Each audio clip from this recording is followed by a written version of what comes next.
एक दिन मेरे पेट में बहुत दर्द हो रहा था। मेरा भांजा कहने लगा, मामी मैं आपका मसाज कर देता हूँ। जब मेरे भांजे ने मसाज किया तो मुझे इतना सुकून मिला कि पूरी रात मुझे कोई होश नहीं रहा।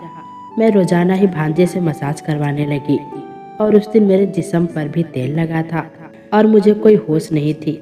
अगले दिन मैंने कैमरा लगाकर भांजे को मसाज करने के लिए बुलाया और जब सुबह उठी तो कैमरे में देखा तो मेरी रूह कांप गई, क्योंकि मेरा भांजा तो मेरे साथ।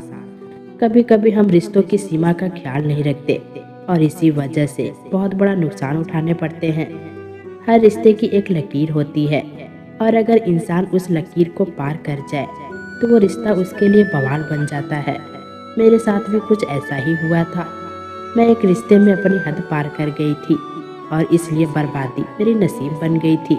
जो कुछ मुझ पर गुजर चुकी थी वो मेरे लिए भुलाना बहुत मुश्किल था। पिछले कुछ दिनों से मेरे पेट में बहुत दर्द हो रहा था और कोई भी दवाई असर नहीं कर रही थी। मेरी रात की नींद ना होने के बराबर थी। मैं सारी सारी रात जागती और घर में यहाँ वहाँ घूमती रहती थी या फिर अपने बिस्तर पर करवटें बदलती रहती थी। मेरा भांजा डुग्गू, जो उम्र में मुझसे बहुत छोटा था, वो मेरा बहुत ही ख्याल करता था और हम दोनों काफी घुल मिल गए थे। मैं भूल गई थी कि मामी और भांजे के रिश्ते क्या होते हैं। मेरा भांजा डुग्गू ने कई बार मुझे रात में जागते हुए देखा था। एक दिन मेरी तकलीफ देखकर कहने लगा कि मामी मैं आपके पेट में तेल लगाकर अच्छे से मसाज कर देता हूँ, आपका दर्द तुरंत ठीक हो जाएगा। मैं आपको इतना सुकून दूंगा कि आपको फौरन ही नींद आ जाएगी। मैं उसकी बात सुनकर हंस पड़ी। मुझे लगा कि वो ऐसे ही कह रहा है। मैंने कहा अच्छा ठीक है, लगा दो। वो तेल उठाकर ले आया और मेरे पेट पर अच्छे से मसाज करने लगा। साथ ही साथ वो मुझे दिन भर के किस्से भी सुनाने लगा और मुझे बहुत सुकून महसूस हो रहा था। उसने मेरे कंधे को भी अच्छी तरह दबाया और बहुत नरमी से मेरे कंधे को दबा रहा था। मैं रोजाना रात को चाय पीने की आदी थी। डुग्गू मेरे लिए चाय खुद ही बना लाया था। मालिश करवाने के बाद मैंने डुग्गू के साथ चाय पी और सोने के लिए लेट गई। मुझे ऐसी नींद आई कि मैं सुबह ही उठी। सच में डुग्गू के मसाज ने तो कमाल ही कर दिया था। मुझे बहुत ज्यादा सुकून महसूस हो रहा था। काफी दिनों के बाद मुझे इतनी गहरी नींद लगी थी। सुबह उठते ही मैं नहाने के लिए वॉशरूम में गई तो मुझे बहुत हैरत हुई जब मैंने अपने जिस्म पर कहीं कहीं तेल लगा हुआ देखा। शायद मैंने नींद में अपने पेट पर हाथ लगाने के बाद जिस्म पर भी लगा लिया होगा। मैं दिन भर अपने कामों में लग गई। नींद पूरी होने के वजह से और रात भर आराम करने की वजह से मेरे पेट का दर्द पूरी तरह गायब हो गया था। मेरी शादी को 6 महीना बीत चुका था और ये 6 महीना मैंने बहुत ही अच्छे तरीके से गुजारा था। जब मैं इस घर में दुल्हन बनकर आई थी तो मेरा भांजा डुग्गू 14 साल का लड़का था। डुग्गू के अंदर बहुत ज़्यादा बचपना था और वो मुझे बिल्कुल मेरे छोटे भाई जैसा लगता था। मेरे पति ने मुझसे कहा था कि उनके बहन और जीजा का किसी हादसे में देहांत हो गया था। तब से डुग्गू हमारे पास ही रहता है, जिसकी वजह से डुग्गू को माँ बाप का प्यार नहीं मिल सका। मेरी सास भी डुग्गू पर और घर पर बहुत कम ध्यान दिया करती थी और मेरे पति तो यहाँ रहते ही नहीं थे। इसीलिए मेरे पति सुहेल ने मुझसे कहा कि मैं अब सबसे ज़्यादा डुग्गू का ख्याल रखूं। मैंने सुहेल से वादा कर लिया था कि मैं डुग्गू को बिल्कुल अपने बच्चे की तरह रखूंगी और मैंने अपना वादा पूरी तरह निभाने की कोशिश भी की थी। मेरे पति सुहेल दूसरे शहर में नौकरी करते थे और वो महीने में 2-4 दिन के लिए ही वापस आते थे। बाकी सारा वक्त मैं अपने छोटे भांजे और अपनी सास के साथ गुजारती थी। डुग्गू अब एक 15-16 साल का लड़का था जो जवान हो रहा था।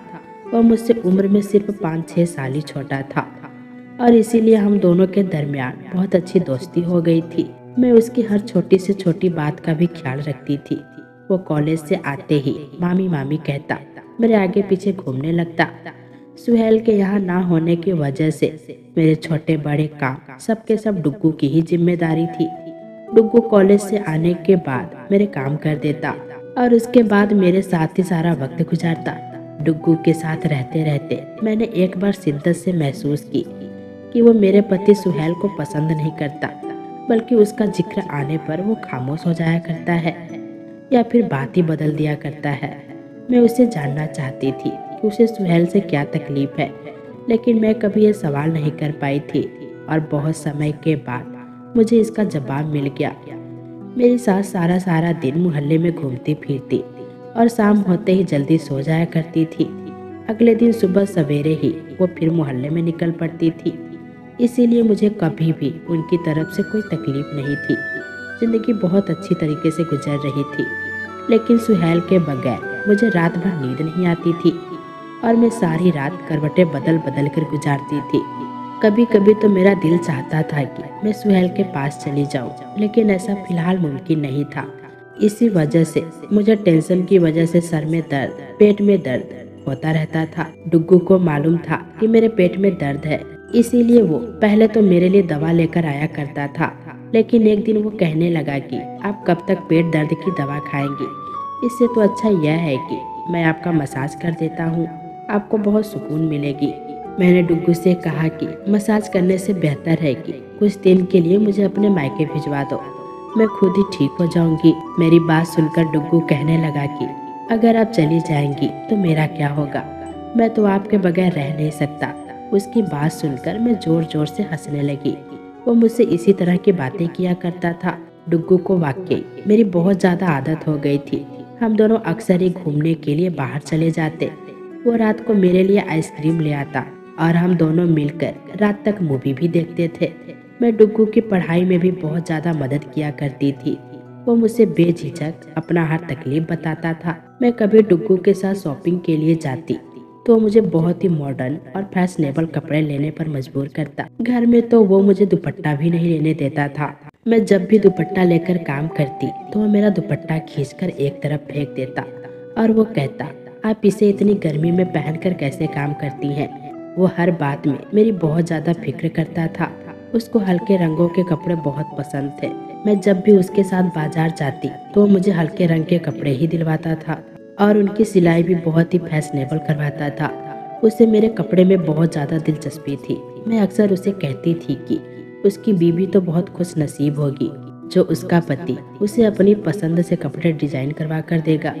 वह मेरी बात सुनकर कहता कि फिलहाल तो आप बहुत खुश नसीब हैं जो मैं आपके लिए इतना मेहनत करता हूँ। और वाकई मैं बहुत ही ज़्यादा खुश नसीब थी, क्योंकि मुझे उसने कभी भी किसी काम के लिए मना नहीं किया था। वो मेरे लिए सभी सूटों में गहरे गहरे डिजाइन वाले गले बनवाता, बड़ी बड़ी चेक बनवाता, जिनसे अक्सर ही मेरी कमर तक दिखने लगती थी। और सूट इतनी टाइट होती कि कभी कभी मुझे सांस लेना भी दुश्वार हो जाता था। लेकिन डुग्गू को ऐसे कपड़े बहुत पसंद थे। मैं उसे अपने बच्चों की तरह रखती थी, इसीलिए कभी भी उसकी पसंद का कपड़ा पहनने के लिए मना नहीं करती थी। हल्के गुलाबी रंग के सूट पहने एक दिन मैं किचन में काम कर रही थी। बहुत ज़्यादा गर्मी थी और मेरा पूरा जिस्म पसीना पसीना हो रहा था। मेरे कपड़ों में से सब कुछ साफ साफ आया हो रहा था और मैंने बिना दुपट्टे के जल्दी जल्दी खाना पकाने में मगन थी। तभी डुग्गू अचानक ही मेरे पीछे आया और मुझे देखकर कहने लगा कि आज तो आप बहुत हॉट लग रही हैं। उसकी इस बात पर मैं शर्मिंदा सी हो गई और जल्दी से अपना दुपट्टा ढूंढने लगी। तभी वो कहने लगा कि मैं तो मजाक कर रहा था मामी, आप आराम से अपना काम करें। और किचन से निकल गया। जब सुहेल मुझसे मिलने के लिए वापस आए तो उन दिनों डुग्गू मुझसे बहुत ही कम बात करता था और सारा सारा दिन पढ़ाई में मगन रहता। सुहेल बहुत खुश होते थे कि डुग्गू बहुत मेहनत से पढ़ाई कर रहा है और मैं भी उन दिनों सुहेल के साथ इतनी मगन होती कि मुझे डुग्गू का बदला हुआ रवैया भी महसूस नहीं होता था। सुहेल बस 2-4 दिन ही मेरे साथ वक्त गुजारकर वापस चले जाते और डुग्गू फिर से मेरे साथ पहले की तरह ही पेश आने लगता। वो मेरे मामले में बहुत जिद्दी सा हो गया था। वो चाहता था कि वो मुझसे कुछ भी कहे, मैं फौरन उसकी बात मान लूँ। उसके दोस्त की बहन की शादी थी और वो मेरे पीछे लग गया था कि मैं भी उसके साथ चलूं। पहले तो मैंने मना कर दिया, लेकिन जब उसका उतरा हुआ चेहरा देखा तो मजबूरन मैं मान गई। लेकिन मैं सोच रही थी कि उसके दोस्त की बहन की शादी में मैं जाकर क्या करूंगी। लेकिन वहां जाकर मुझे बड़ी हैरानी हुई जब डुग्गू के सभी दोस्त मुझे बहुत अच्छी तरह से जानते थे और इस तरह मिल रहे थे जैसे हम बहुत बार मिल चुके हैं। डुग्गू का एक दोस्त कह रहा था कि डुग्गू हर वक्त आप ही का बात करता है और वो आपकी बहुत तारीफ करता है। वो सब मुझसे मिलने की ख्वाहिश करते थे और मुझसे मिलकर उन्हें बहुत ज़्यादा खुशी हुई थी। वापसी पर मैंने डुग्गू से पूछा कि तुम अपने दोस्तों से मेरे बारे में ऐसी कौन सी बातें करते हो जो सब मुझे इतनी अच्छी तरह पहचानते हैं। डुग्गू ने कहा कि आप तो मेरी सब कुछ है, मैं हर वक्त आपकी बात करता हूँ। उस वक्त मैं डुग्गू की बात का मतलब नहीं समझ पाई थी, लेकिन जिस दिन मुझे उसकी बात का मतलब समझ आया मेरे कदमों से जमीन निकल गई थी। डुग्गू रोज रात को मेरा मसाज करने लगा और मैं सुकून की नींद सोने लगी। लेकिन जब अगले दिन मुझे अपने जिस्म पर जगह जगह तेल के निशान मिलते तो मैं हैरान हो जाती, और इसीलिए एक रोज मैंने अपने कमरे में कैमरा लगाया और डुग्गू से मसाज करवाने लगी। मसाज करवाने के थोड़ी ही देर बाद मुझे हमेशा की तरह नींद लग गई, और सुबह उठकर जब मैंने कैमरे की रिकॉर्डिंग देखी तो मेरा रूह तड़प गया। मैं सोच भी नहीं सकती थी कि डुग्गू मेरे साथ ऐसा भी कर सकता है। मैं तो डुग्गू पर बहुत ज़्यादा भरोसा करती थी और उसे अपना छोटा भाई समझती थी, लेकिन उसने तो मामी भांजे के रिश्ते का लिहाज भी नहीं रखा। वीडियो में डुग्गू मेरा अच्छी तरह मसाज कर रहा था और फिर वो मेरे लिए चाय बनाकर लाया, और चाय पीने के बाद डुग्गू कमरे से निकल गया और मैं सोने के लिए लेट गई। थोड़ी ही देर बाद मुझे इतनी गहरी नींद लग गई कि डुग्गू कमरे का दरवाज़ा खोलकर अंदर आया, और मैं दरवाज़ा खोलने की आवाज़ पर भी नहीं उठी। उसने अंदर आने के बाद कमरे का दरवाज़ा लॉक किया और मेरे करीब चला आया। उसके बाद जो कुछ मैंने देखा मुझे अपनी आँख पर यकीन नहीं आया। डुग्गू कुछ देर तो खामोशी से बैठा मुझे निहारता रहा। उसके बाद अपनी उंगलियों से मेरे चेहरे को छूने लगा। उसने अपने मोबाइल फ़ोन निकालकर मेरी बहुत सारी तस्वीरें खींची, और उसके बाद उसने धीरे धीरे मेरे कपड़े को मेरे बदन से अलग कर दिया। तेल की वो शीशी जो मसाज के लिए लाया था कमरे में ही रखी थी। उसने अपने हाथों में तेल लिया और मेरे जिस्म का मसाज करने लगा। मैं बेहिसाब सी उसके सामने पड़ी थी और वो मेरे जिस्म पर अपने हाथों को मल रहा था। थोड़ी देर के बाद उसने अपने होठों से मुझे चूमना शुरू किया, और उसके बाद वो अपनी तमाम हदें पार करता चला गया। उसने हम दोनों के बीच मौजूद तमाम दीवारों को गिरा दिया था। वो जज्बात में इस कदर आगे निकल गया था कि कई घंटों तक वो मेरे ऊपर हावी रहा। मैं उसके आगे बेजान थी और वो पूरी तरह जोश में था। कई घंटे मेरे साथ गुजारने के बाद वो जिस तरह आया उसी तरह वापस चला गया। वो मेरी इज्जत को पूरी तरह पमाल कर गया था, और यह देखकर मेरी रूह तक कांप गई थी। मैं तो उसे अपना बच्चा समझती थी और इसीलिए उससे इतनी खुली मिली रहती थी, लेकिन मैं कभी यह जान ही नहीं सकी कि उसकी नीयत में खोट है। मैं अपने कमरे में बंद थी। जब वो कॉलेज से आया तो सीधा मेरे कमरे में चला आया। मेरे बिल्कुल करीब बैठकर पूछने लगा कि मामी क्या हुआ, आपकी तबीयत ठीक नहीं है। मैंने गहरी निगाह उस पर डाली और कैमरे की रिकॉर्डिंग उसकी तरफ बढ़ा दी, जिसे देखकर वो कुछ देर के लिए खामोश हो गया। उसके बाद जो कुछ उसने कहा वो सुनकर तो मेरी पूरी तरह से रोंगटे खड़े हो गए। उसने अचानक ही मुझसे मोहब्बत का इजहार कर दिया था। वो कह रहा था कि उससे पहले ही दिन से मुझसे मोहब्बत हो गई थी। वो हमेशा से ही मोहब्बत के लिए तरसा था, और जब मैंने उस पर ध्यान देना शुरू की तो उसे मेरा वजूद अच्छा लगने लगा। उससे यह एहसास हुआ कि उसकी ज़िंदगी में भी कोई ऐसा है जो उससे मोहब्बत करता है। वो कह रहा था कि अब वो मुझसे दूर नहीं रह सकता, और इसीलिए उसकी नज़र में अपने मामा का वजूद भी खटकने लगा था। जब भी सुहेल आते तो वो खुद को कमरे में बंद कर लेता, क्योंकि वो हम दोनों को साथ नहीं देखना चाहता था। मेरा और सुहेल का साथ उसे बहुत चुभता था, और वो जब भी मेरे लिए शॉपिंग पर जाता तो जानबूझकर मुझे ऐसे कपड़े लेने पर मजबूर करता जिससे वो मेरे वजूद को देख सके। उसे हल्के रंग पसंद नहीं थे, बल्कि हल्के हल्के रंगों में मेरा झलकता हुआ वजूद पसंद था। वो कह रहा था कि मैं खूबसूरती से घायल हो चुका था, वो बस मुझे पाना चाहता था। उसके लिए अपने जज्बात को काबू में रखना बहुत मुश्किल हो गया था। जब वो मुझे आधी रात तक जागते हुए देखता तो यह बात उसे बेचैन करती कि मैं उसके मामा की याद में जाग रही हूँ। उसकी ख्वाहिश थी कि मैं उसके लिए बेचैन रहूँ और जिंदगी भर उसके साथ रहूँ। वो मुझे अपने मामा से दूर करना चाहता था और अपने करीब लाना चाहता था। इसीलिए उसने मेरा मसाज करना शुरू कर दिया ताकि मैं सुकून से हो जाऊं, और वो मेरी चाय में नींद की दवा भी मिलाकर लाता था। और जब उसे यकीन हो जाता कि मैं गहरी नींद में हूँ तो वो फौरन ही मेरे कमरे में चला आता और अपने प्यासे वजूद को पूरा कर जाता। उसने अपने दोस्तों को भी ये बातें बता दी थी कि वो मुझसे मोहब्बत करने लगा है और उसके दोस्तों ने ही उसे यह तरीका बताया था। डुग्गू और उसके दोस्त जवानी की दहलीज पर थे, इसीलिए वो सही और गलत से बेखबर होकर मेरी इज्जत पमाल कर बैठे थे। डुग्गू की बात सुनकर मेरी आंखों से आंसू बह रहे थे, पर उसने यह सब कुछ कर दिया था और मैं उसके मामा की बीवी थी और वो मेरे बिस्तर तक आ गया था। मैं शर्म से पानी पानी हो गई थी। मैंने नफरत से एक निगाह डुग्गू पर डाली तो मेरे कदमों में बैठ गया और कहने लगा कि वो बस मुझसे मोहब्बत चाहता है और मेरी नफरत उसे मार डालेगी। माँ बाप की जुदाई के साथ साथ वो तो अपनी नानी की लापरवाही भी बर्दाश्त नहीं कर पाया। वो कह रहा था कि नानी ने कभी भी उसके जज्बात और जरूरियात का ख्याल नहीं रखा, बल्कि सारे मोहल्ले की चक्कर लगाती रही। वह पूरी तरह तन्हाई का शिकार था। जब मैं इस घर में आई तो उसकी तन्हाई मिट गई। उसने अपने आप को पूरी तरह मेरे साथ मसरूफ कर लिया। मैंने डुग्गू को धक्का देकर अपने पैरों के पास से हटाया।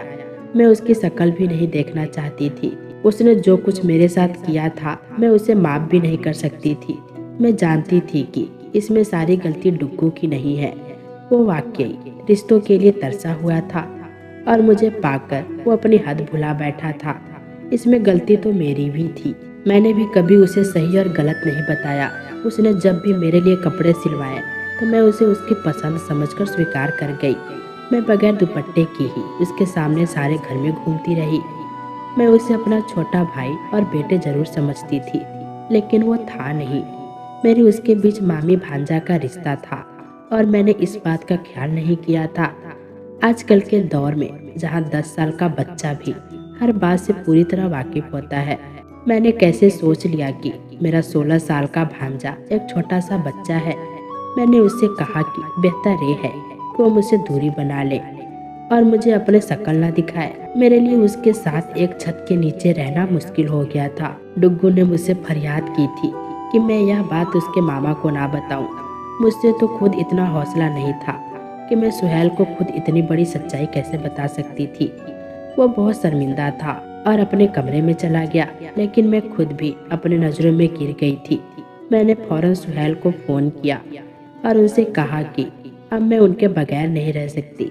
या तो वो खुद वापस आए या मुझे अपने पास बुलाए। मेरी बात सुनकर सुहेल पहले तो हैरान रह गए कि मुझे अचानक क्या हुआ है, लेकिन जब बार बार मैं कहने लगी तो वो कहने लगे कि वो जल्द ही मुझे अपने पास बुला लेंगे। वो मुझसे कुछ वक्त मांग रहे थे ताकि वो मेरी रहने का इंतजाम कर सके।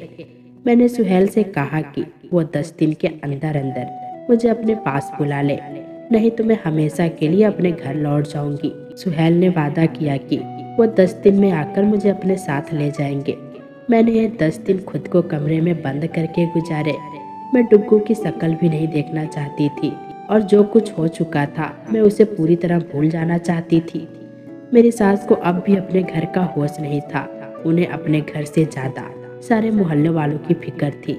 अगर वो दूसरों की खोज में रहने के बजाय अपने घर पर ध्यान देती तो शायद डुग्गू यूं ही इस चीज का शिकार नहीं होता। डुग्गू अकेलेपन का शिकार होकर अपने रास्ते से भटक गया था। हर रिश्ते में एक हद होती है और मैंने अपने और डुग्गू के रिश्ते की उस हद को भुला दिया था और उसी का खामियाजा मुझे भुगतना पड़ा था। मैंने अपने सारे पुराने कपड़े जला दिए थे। अब मुझे एहसास था कि मैं इस घर में एक गैर मर्द के साथ मौजूद हूँ और मुझे अपने आप को उससे ढक कर रखना है। कभी कभी हम बहुत सी चीज़ों को बहुत छोटा समझ लेते हैं, लेकिन वो इतनी छोटी होती नहीं है जितनी की नजर आती है। मुझे अपने दुपट्टे की कीमत होने का एहसास आज हुआ था जब मैं लूट चुकी थी।